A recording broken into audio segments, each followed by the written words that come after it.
Hello, everyone. This is my project that I've created in C++, and this project is a simple bank management system. Okay, so I'm just going to go ahead and really showcase what I've done and go through it a little bit and run the program to show you the progress I've made so far in this project. So first of all, I'm just going to show you the header file that I created in here, where I have my class in there. In my class, there's a bunch of methods and different method. The different methods have the different functionalities that they perform.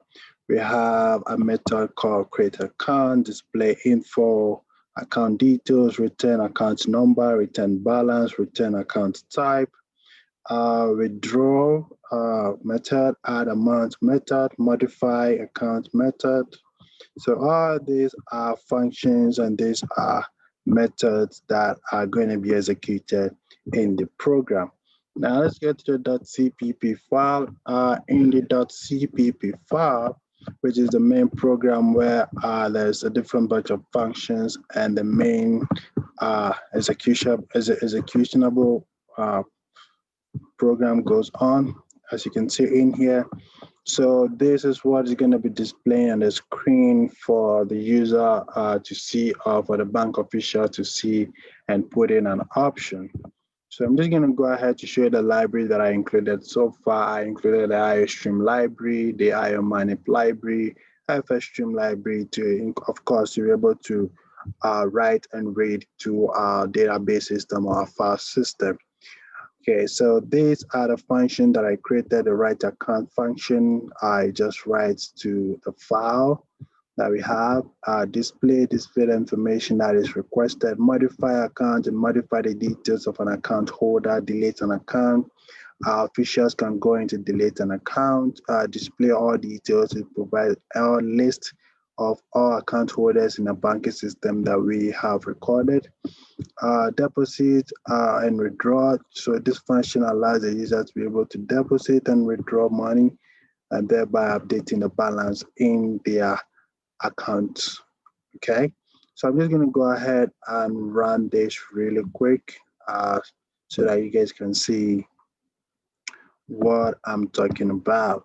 Okay, so I'm just going to click on run the debugger, local Windows debugger, and that should be running in any moment from now. All right. As you can see, the first greeting shows it by Journal Bank Management System created by me, Jerry. Displays my school, Brigham Young University. I love the school so much. So when you click or when you enter any key, it takes you to the main menu where one option is for you to create an account. Second option, deposit an amount, withdraw an amount, balance sheet inquiry, all account holder list. This is for administrative purposes. Close an account, modify an account. And if you don't want to do anything with this menu, you just click on exit to log out of the menu. Okay, so we're just going to go ahead and test one of these options, which is one, to create an account. I'm just going to put in some account numbers, generic account number that I just created in my head, an account holder, but I'm going to put in Jessica. Okay, Jessica Home. Okay, I'm going to put in Jessica Home. Account types you want to put, you want to create is a create checking account. So I put in a C. The amount probably is just up to 7,000. And as you can see, it shows account is created. So we should go to, when we go to our database, we should see that details. So in our database, as you can see, Jessica Holmes account has been added to our database system. The account type she created was a checking account. The balance right now as of now is 7,000.